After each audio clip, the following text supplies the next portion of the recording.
Hi, it's Carl Brower, and I'm here driving the all-new 2025 Lincoln Navigator. This vehicle has been redesigned from the ground up. About the only carryover item is the basic drivetrain. It's still a 3.5-liter twin turbocharged V6 that makes 440 horsepower and a maximum 510 pound-feet of torque. Everything else about the car has been completely redone, from the styling to the interior to a lot of the high-tech features. And we're going to dive into those and take a closer look, but starting out, I've already spent some time with the vehicle and I can tell Lincoln's really moved the bar forward. And it's important because this is their flagship vehicle. So they've moved the bar forward, remained competitive, and we're going to dive into some of the strategies they've taken to keep this vehicle really at the cutting edge of the segment that they like to remind everyone they invented. It was over 25 years ago, late 90s, when the Lincoln Navigator first hit as a big 3-row SUV with a luxury badge and clear luxury styling and amenities. And here we are 2.5 decades later, and they're still doing it with the newest Navigator. Let's take a closer look at what they've done. While the drivetrain in the new Lincoln Navigator essentially carries over, it includes not just the 3.5-liter twin-turbo V6, but the 10-speed automatic transmission and standard all-wheel drive. Lincoln has enhanced the tow capabilities. It's got more advanced technology that helps you hook up to the trailer. It's also got an 8,700-pound max towing capacity. And that's a pretty impressive number given the weight that this vehicle is already carrying before it adds another 8,700 pounds behind it.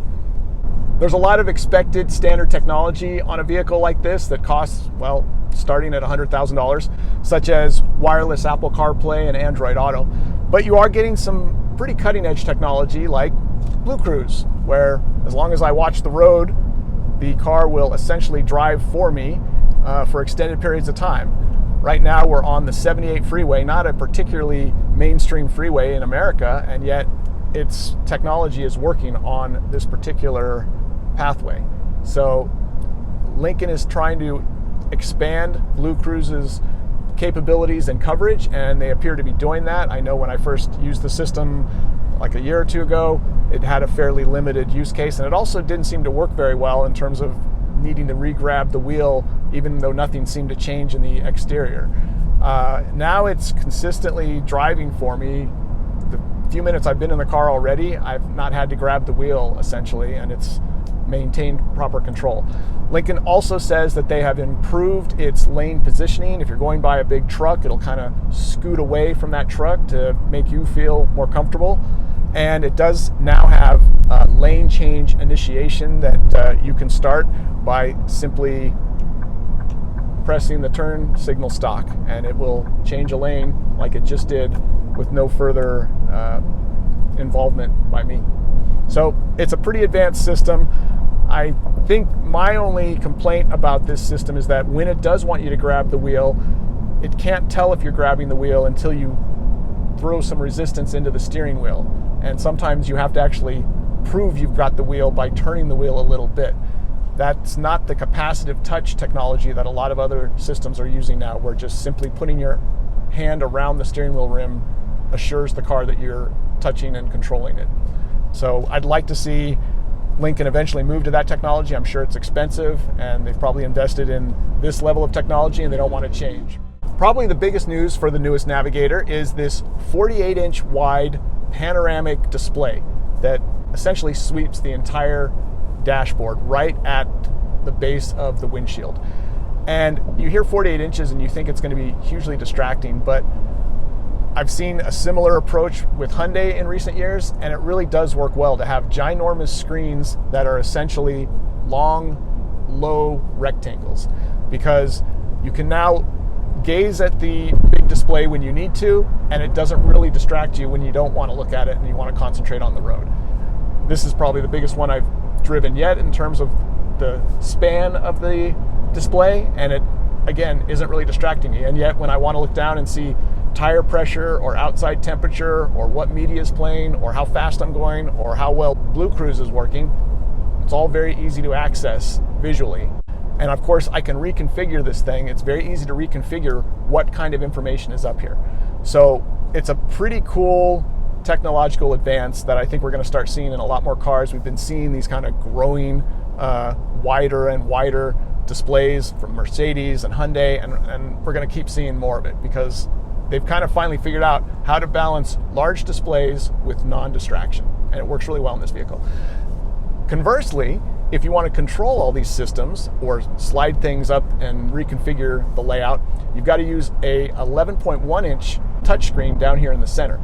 And between where this display is, some space for the top of the dash, and now down to where this touchscreen is, you're kind of looking down a bit to use this. Enough that if you want to do things like control the powered air vents that this vehicle now also features, and you're playing around with those for more than a couple of minutes or even a couple seconds, Blue Cruise starts yelling at you. It's monitoring my eyesight and where I'm looking, and it'll yell at me if I'm using the control panel down here. And it's kind of ironic that you've got this control panel and navigator system that requires you to look down here, but if you're using it, the other navigator system for Blue Cruise starts yelling at you. And I think you want to find a balance between how far you're looking away from the road, obviously, but the lower location of this screen does force you to kind of look away and look down, and that makes this system, Blue Cruise, unhappy. What's pretty innovative that Lincoln has incorporated into the control system of this vehicle, and it largely counters what you're doing if you have to look as far down as this lower display screen, are these touch pads on either side of the steering wheel. These allow very quick and easy access to, well, on the left side, all the Blue Cruise controls, and then on the right side, things like phone and media and even your steering wheel and mirror adjustments. And I've been in cars recently, new cars recently, that require a pretty deep dive into the menu system to power adjust the steering wheel and the exterior mirrors.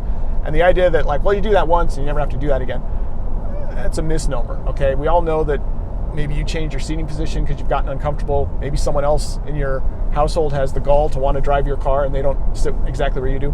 There's enough common need to redo and readjust the steering wheel and the mirrors that to have to deep dive into the control panel and the control system to do that is annoying.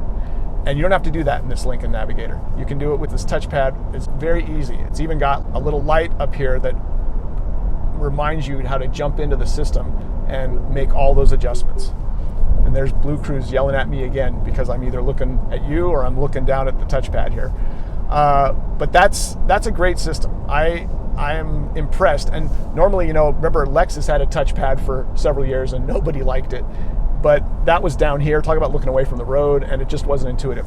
Having it right at your thumb tips as you're driving on the steering wheel spokes really makes it easy. And you start to get, it's starting to be very intuitive in a very short time for me. I'm looking down at the panoramic display and scrolling with my thumb and easily accessing various controls using these steering wheel touchpads. Bravo, Lincoln. Good ergonomic design there.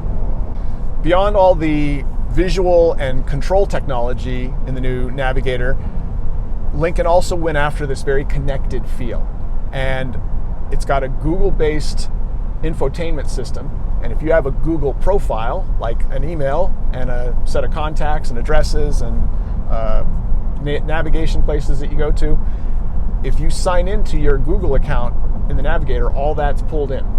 Makes it pretty easy to leverage voice control, which also is part of this. All you have to do is ask questions using Google's name and it'll answer them shockingly effectively. For instance, I wasn't quite sure what the tow rating was on the car we're driving, and I said, "Hey Google, what's the max tow rating on the new 2025 Lincoln Navigator?" 8,700 pounds. On the website downtownlincoln.ca, they say, thanks to this impressive powertrain, 10-speed select shift automatic. All right, I got it. Heavy-duty trailer tow package. The 2025 Lincoln Navigator is capable of towing loads weighing up to 3,946 kgs, 8,700 pounds. How do you... To find out more, look for the link in your Google Home or Google Assistant app. Okay, so how do you shut up Google once it starts? That's the next question. But anyways, again, it's pretty cool how the natural language is working. That's really effective.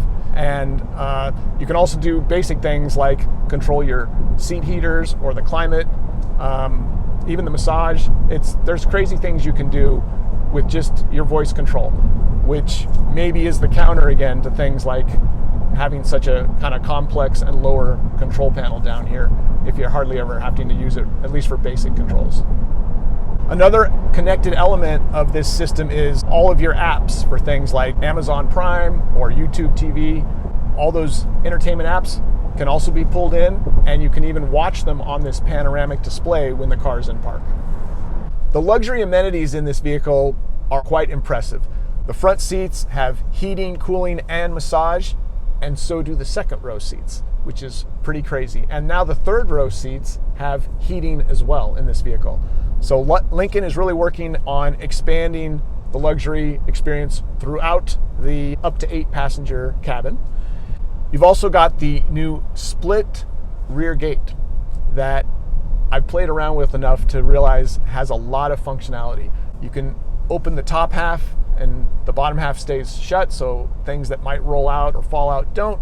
You can lower the bottom half and sit on it for tailgating, room for up to, or capacity for up to 500 pounds sitting on that.